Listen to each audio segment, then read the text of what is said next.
So just this top story this evening that the police are saying that they have no information that warrants a criminal investigation into this BBC presenter. Well, that has been succeeded by very significant news, and PA are reporting that Vicky Flynn, the wife of the newsreader Hugh Edwards, has named him as the BBC presenter facing allegations over payments for those sexually explicit images in a statement issued on his behalf. So Hugh Edwards, the senior newsreader of the BBC, presenter of the BBC 6 o'clock news for a long time, presenter of the BBC News at 10 now.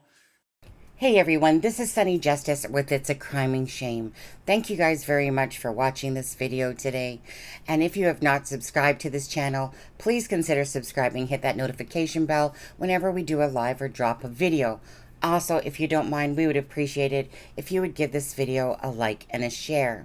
Now, in this video, we are going to be talking about Hugh Edwards. Now, he's the public face of the BBC broadcasting system out in the United Kingdom. And there's this huge story going on involving Hugh Edwards right now. And this all originated from The Sun producing an article which was claiming that Hugh Edwards from the BBC was giving money to a drug abuse addict in a sense, and giving him £35,000. Now, of course, the police found no criminality against Hugh Edwards, and there was no actual proof given to show that this was true. But then what transpired was BBC themselves online basically said that, he had, I think, resigned from his job or whatever. But really the case is that he was suspended and they had to retract basically them saying that on their own show. And then BBC has this internal investigation themselves. This other person comes forward claiming that because of the first allegation, it prompted him to come forward to say that he was being bullied by Hugh Edwards, and that the BBC had on his own phone, Hugh Edwards' phone, had, yes, said that there was these allegations, or that these comments were true about being bullied. And you know what? We're going to watch some of the Sky News here with Piers Morgan, and he has the different guests on the panel. And I really want to know what you guys in the United Kingdom are thinking about all this in regards to Hugh Edwards. Do you think he's being unfairly targeted? Do you think that there's a lot of truth to this? What is your guys' thoughts about what's going on? You guys had Philip Schofield, and now you have Hugh Edwards. I want to know what you guys think of this. I mean, it's one of those things is that, again, I want to see proof. I want to see that, that these allegations are true, and to be brought to the surface.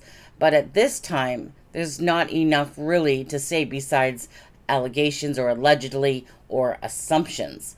But it's a very damaging story for sure. Like, regardless if this allegations become true or not, bottom line is, how could Hugh Edwards ever go back to literally the same system that he's been working for at BBC and been the face of for 40 years?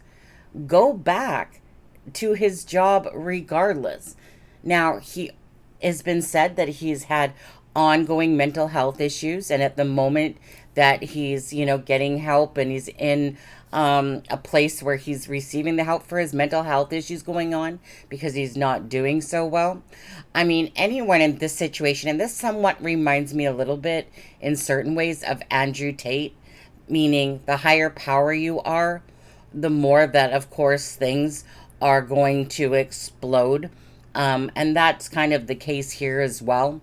Now, again, we're just gonna watch some of Pierce Morgan stuff, but I'm really interested in what you guys in the UK are feeling about this. My mother-in-law told me about it yesterday, so that prompted me to look into it. My mother-in-law's out of the Nuneaton in the United Kingdom there, so I thought I'd take a look at it this morning. And I'm really interested what you guys are feeling about all this in regard to Hugh Edwards, because obviously it's a big story out there. So I am going to play this Sky News Pierce Morgan clip at 1.3 speed so that it goes by faster. But I found it very interesting, of course, on what the panel had to say. And again, looking forward to hearing your thoughts. Well, good evening and welcome from New York City to Piers Morgan Uncensored. It's difficult to overstate how big of a deal it is back in Britain that Hugh Edwards, the face of British news, really, the face of BBC News, has now been named as the presenter at the centre of this huge scandal that's been raging in the last week. He's the face of our state occasions, of royal events. He's the man who announced the death of the late Queen.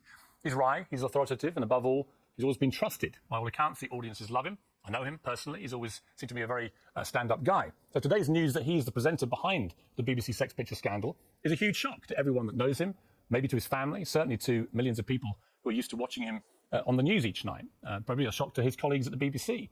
For the last 5 days, speculation has raged about the man at the heart of the crisis. Tonight, his wife, Vicky Flynn, a television producer with whom he has 5 children, took the courageous decision to end all that speculation. In a statement, she said, "I'm doing this primarily out of concern for his mental well-being and to protect our children. Hugh is suffering from serious mental health issues. As is well documented, he's been treated for severe depression in recent years. The events of the last few days have greatly worsened matters. He suffered another serious episode and is now receiving inpatient hospital care where he'll stay for the foreseeable future.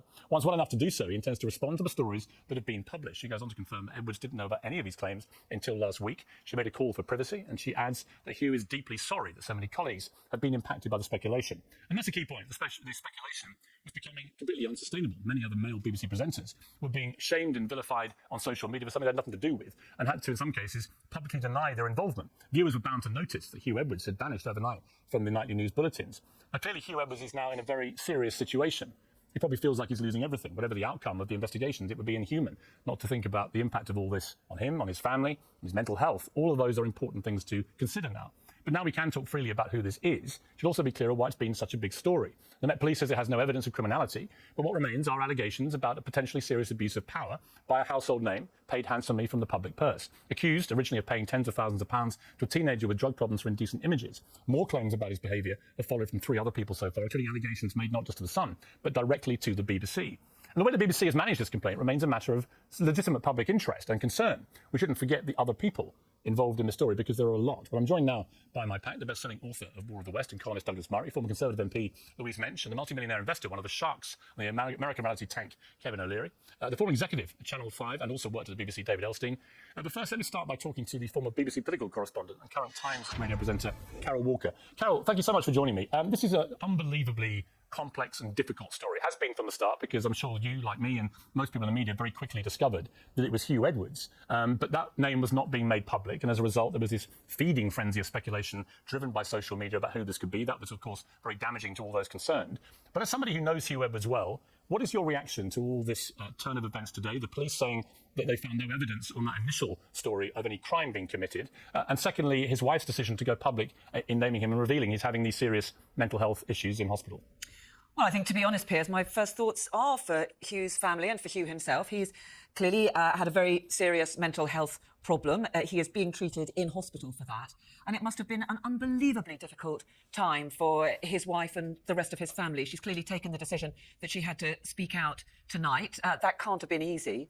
And I think that really we do have to respect and understand why she's now asking for some time for the rest of the family to try and ensure that he gets the right treatment and to get on with their own lives. I think the other important thing to say here, Piers, is that, of course, none of the allegations about Hugh has actually been proven or established beyond any doubt. The police have now said that they are not going to carry out any sort of investigation.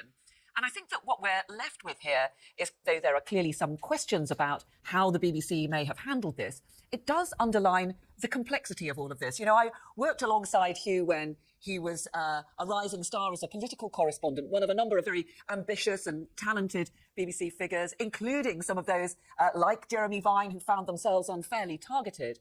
And I think that it does also just highlight that issue of how people who are such huge public figures can also then find themselves targets, not just perhaps of some justified complaints, but also of such huge amounts of speculation and rumours as we've seen over the past few days swirling around on social media. Yeah, I mean, listen, I don't disagree with any of that. All I would say, though, is there seems to be a sort of growing criticism of the way the Sun has handled this. But to be clear, they didn't name him to start with, and they didn't say that what he'd done was a criminal act. That was others, actually, that were commenting on this potentially straying into the area of criminality. Also, significantly, the BBC themselves have also been exposing their own stories and their own investigation into Hugh Edwards' alleged inappropriate conduct. In fact, today, I think there were more revelations from the BBC about his allegedly inappropriate behaviour towards colleagues. So it's not just a tabloid or a Sun-driven scandal in that sense. You've actually had the BBC themselves having journalists investigating and finding what they believe to be, because they've reported it, to be evidence of inappropriate conduct. Where does that leave Hugh Edwards, do you think, in terms of his future at the BBC? And what do you feel about the BBC actually in that situation investigating him in that way?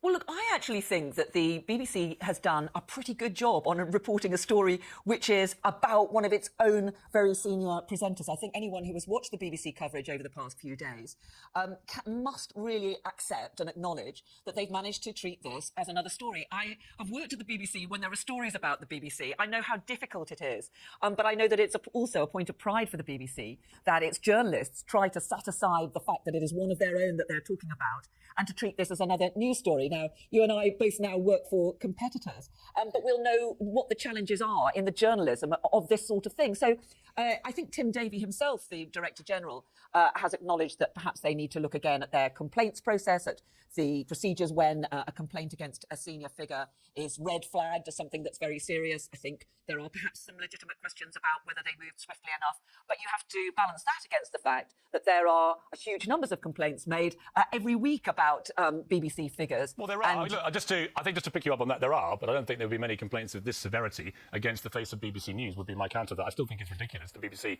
in 7 weeks after this was reported to them by the family directly about their concerns about what was happening with their son, that it took 7 weeks and just one standard email and one phone call that didn't get connected. That was their attempt at following up what was obviously on the face of it, potentially extremely serious charges, as indeed Tim Davie, the Director General of the BBC, has conceded they were. So I wouldn't necessarily go along, I think, with your defence of the way the BBC handled it. I actually think it's been a little bit shambolic. But can I just pick you up on that point, Piers? Because you should also bear in mind that the young person at the centre of the very first allegation, the allegation that Hugh Edwards, as we now know it is, had paid money to someone for explicit images. The young person at the centre of that said the claims that were made and reported in The Sun about this were rubbish and that there had been nothing illegal or improper that had taken place. So there are also two sides to that, and neither you nor I nor anyone else knows the truth of that at the moment. Yeah, I don't have any inside knowledge of what The Sun has in terms of evidence, but what I do know is this young man is clearly pretty damaged. He's apparently a crack cocaine addict,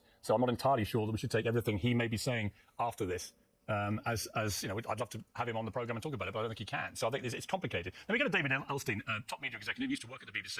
David, from a corporate position, as a television executive, how do you think the BBC have handled this? And what do they do now about Hugh Edwards? Well, I think they've mishandled it, but for a completely different reason. I'm actually quite shocked to discover that the BBC has an internal investigations unit which might inquire into its employees' private lives. I think that's wholly inappropriate.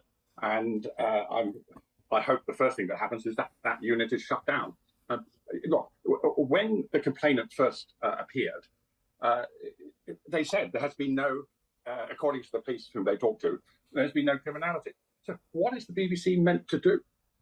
When someone says one of your employees has been sending my child a lot of money, it's not a crime. Where is the BBC's role in all of this? So to say let me pick you up on that. On that point, though, does it need to be a crime to still be inappropriate behaviour by the head of BBC News? Hang on a minute.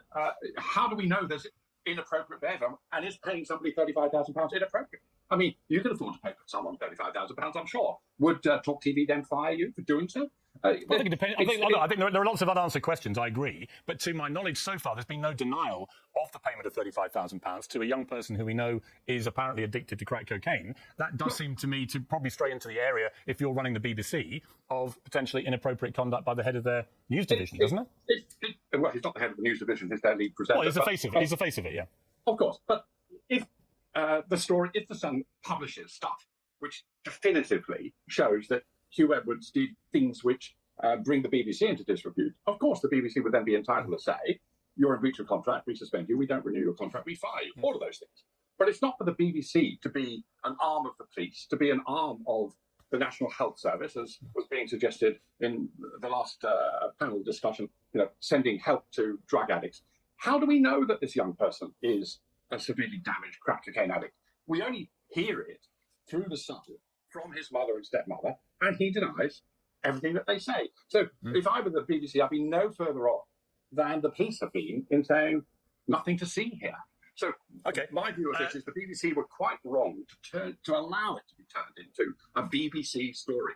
It was a story about a BBC employee, a big story about a BBC employee. The chances are that he was going to be resigning or taking sick leave or whatever in due course anyway. But for the BBC to insert itself into the investigative process was inappropriate and wrong. Okay, David, thank you, Carol. All right, let's come to my panel here in New York. Douglas, well, you've heard two people there and their views. What's your view about this story? My view is that, I mean, essentially, the British public have been watching on in recent months. It looks like a very bad time to be a television presenter in Britain at the moment, doesn't it? And there's something sort of baffling, I think, to the general public about this. There have been these two massive scandals of two of the most prominent faces in television. Philip Schofield and now Hugh Edwards.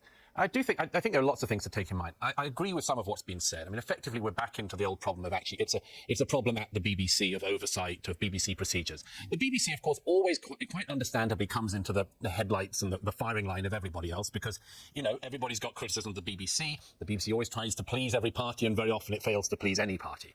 So it seems to be something to do with BBC governance and oversight that's the issue here. I'd say two other things. One is the whole thing of, we have to go to mental health hospitals and all this sort of thing. Men are idiots, and men are idiots a lot. And I do think that the sort of pathologizing of men making mistakes into always having to be a mental health issue is, maybe something to be discussed another day, but it is a problem, that. And the second thing I'd just add to that is that whenever we look at a case like this, we've just got to remember that there are a lot of different agendas that are going to go on behind this. There are going to be people who are going to come out for Team Hugh Edwards. There are going to be not that many at the moment. There are going to be others that come out for, the young man. We just heard about the possibility of this young man is a well-adjusted crack cocaine. Right, I don't think is very likely at all. But it's just a difficult, ugly, and complex story. I don't look to newscasters for moral guidance. I don't look to them for good behaviour or anything else. But much of the country just doesn't want to know about the private life of Hugh Edwards. It's now out there, and for him, I'd have thought that's just career-wise a terrible place to be in. Louise, I think there's a lot of feelings you can have about this. You can feel sorry for Hugh Edwards, that he's in this awful condition. He's in hospital. He's a well-documented depressive. He's had problems with this before. On a human level, I know him a bit. I feel sorry for the situation he's in. But I also need to know more about what's been going on before you can, I think, make any broad brushstroke judgments about what he's done wrong and what the BBC should do in response to that, given that he is effectively the face of BBC News. I don't think we can muddy the waters here. There are two separate issues. One is he's depressed, and he's been depressed for a long time. I'm very sorry for him for that. Genuinely, that's terrible. What he has done, allegedly, to these vulnerable young people is something else altogether. And listening to your other guests, I wonder if we're reading the same story, because I heard absolutely nothing of concern for the alleged victims that have come forward so far. Also, let me just say right now, it's not true that these allegations, all of the allegations, are unproven. The second accuser didn't go to The Sun. They went directly to the BBC and they said, I didn't want to meet up offline, he bullied me, he threatened me, and the BBC themselves reported that they had checked Hugh Edwards, as we now know, phone, and that, yes, indeed, those threatening messages came from him. So everybody, I think, should stop feeling sorry for Mr. Edwards in terms of what he allegedly did to those people. That's not okay.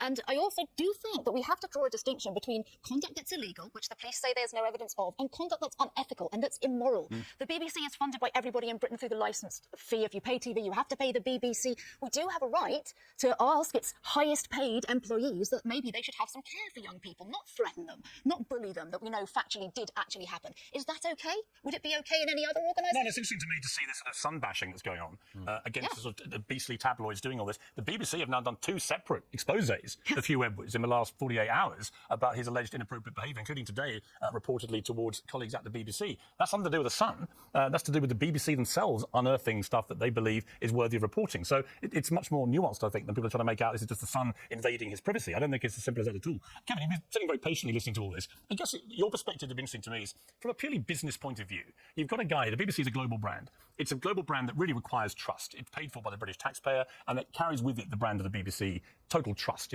That's its great sort of calling card, if you like. When the face of BBC News, the person chosen to announce the death of the monarch, for example, when that person is seen to have behaved in this alleged way in his private life, even if it doesn't stray into criminality, and we still don't know that yet over all these allegations, would the behaviour itself be inappropriate enough to justify the BBC firing him? And should they have handled this differently from the moment they first had the allegations come to them? It's the question, because I look at it from several verticals. The BBC as an institution and a brand in the financial markets worldwide is one of the 3 outlets that all of us listen to every day, because we look for 5 major stories to make financial decisions on daily. It starts in North America here at about 5 in the morning. And the BBC has a different spin on all of them that North American outlets have, or even Canadian. There's an equivalent organization called the CBC in Canada, which is often listened to by New York financial managers as well for the North American continent. But this volatility in presenters and columnists on all sides of the pond has been extreme in the last 12 months, because we're trying to figure out, how do you maintain the brand, as you just spoke to the CBC? Will this change in any way my viewership, which has now been 50 years? I've been watching the BBC almost daily for 50 years. Have you really? 50 years. I lived in Cyprus for a while, Tunisia, Cambodia, Ethiopia. The BBC is where we got our news. I was globe hopping for decades. And so in 2 weeks, will this make any difference? And the answer is no. This narrative in the next 24 hours is going to shift away from Hugh. And I feel sorry, as we all do, the pressure he must be under. But I'd add this to it. When you dedicate your life to be a presenter, or a news reader, as we call them here in America, you have to give up certain things. And there's no question about this. If you have flaws in your personality, you're dealing with your own demon, because there is no question, 100%, that one day they will cause your demise as a presenter or a columnist, because there is zero tolerance at the institutional level, whether it's BBC or any American network or streaming service. Today, zero tolerance. And the way you can measure this is look at the morality clauses that have made their way into every presenter's that's contract. true. Absolutely. And that's changed In the last 36 months, every network that puts a presenter on as a contributor, whether they're a columnist or a newsreader, has a morality clause in it, so that you can pull that ripcord and, to the extent that you can, save the institution. Because Hugh, there is no coming back from this, even if half of these allegations are true. But he, unfortunately, will not be part of the narrative in 24 hours. Right. Douglas, let me just ask you about the aspect of his sexuality. Here's a guy who's married with 5 kids. He's talked about being a regular churchgoer and so on. And he appears to have been, having some kind of relationship. And we don't know the exact nature of what that is, but apparently he was exchanging for money for sexually explicit pictures and so on. That's one of the reasons why he wasn't named originally, was because you can't out people in this day and age, the media, and they would get into big trouble if they did. So in a way, he was sort of oddly protected in that sense for a few days. As was Philip Schofield. Well, for a while, yeah, and that is a concern. Should it matter? I mean, if you're Hugh Edwards and you're presenting the news, should it matter if you have a confused sexuality, if you're leading a double life, whatever? Does that actually matter to your ability to read the news and be trusted to do so? Well, I don't think so. I mean, as I said, I think there's a problem, always a problem in the BBC about oversight. And the BBC always gets into trouble because it tries to cover things over. That's been the case historically. And it is a taxpayer-funded institution. It's different from other media. And so perhaps it's right to have a different set of expectations. But as for the sort of morality thing, as I said before, and I don't look to newsreaders for morality, but there's something very strange that is going on in Britain at the moment. I actually read my column about this in Spectator this week, is the public behave in a different way to the expectations we have of a lot of public figures. I mean, a lot of the public are on dating apps, for instance. If it's true that Hugh Edwards was on a dating app and nothing illegal happened, do we expect... Well, then he's really only accountable, isn't he, Louise, to his wife and family? Exactly. Isn't He's he? accountable to Ultimately, I mean... Absolutely, but here's where I object to people saying this is about Hugh Edwards' private life. No, it isn't. If Hugh Edwards had just had a boyfriend, a male lover, and everything was free and equal between them, then it's none of our beeswax, absolutely, and the BBC shouldn't be looking into it. Those aren't the allegations. It's not an allegation about Hugh Edwards' private life. It's an allegation of causing harm to others, bullying, threatening, and so forth. That's where it steps out of your private life, whatever your sexuality. And again, just to repeat, Whatever. all those allegations are coming from the BBC themselves correct. and their own independent investigations into their star presenter. And I think when the media trial starts, as it already is, yeah, fine, if you want to try and criticise The Sun, who never named him, but the BBC have been doing their own reporting and unearthing material they believe is worthy of reporting of his alleged inappropriate behaviour, including to BBC colleagues. The BBC should thank The Sun for doing the job that they themselves so woefully failed to do. The second accuser, who came directly to the BBC, wouldn't have come forward if the first story hadn't broken The Sun. Thank you to my panel. Great to see you, Kevin. Thank you very much indeed for coming on. I appreciate you pivoting to this big story coming out of our pond. But as you say, you've been a BBC viewer for 50 years. Okay, so there's quite a bit to unpack there, and there's different spots of the video, obviously, that you guys might want to reference to in the comment section. What do you guys think about this? And I want to thank my mother-in-law from Nuneaton, of course, like I said earlier, for bringing this to my attention, which made me look at it this morning. I do kind of love these type of things where is this person being wrongly accused and his whole life has now been turned upside down? Or is there the appropriate justification for his own company coming out with their own, in a sense, allegations to say that, yeah, he was bullying somebody as proven by his phone? Do you think that his company should even be involved in his personal life, considering, that, again, your personal life is your personal life, your work life is your work life?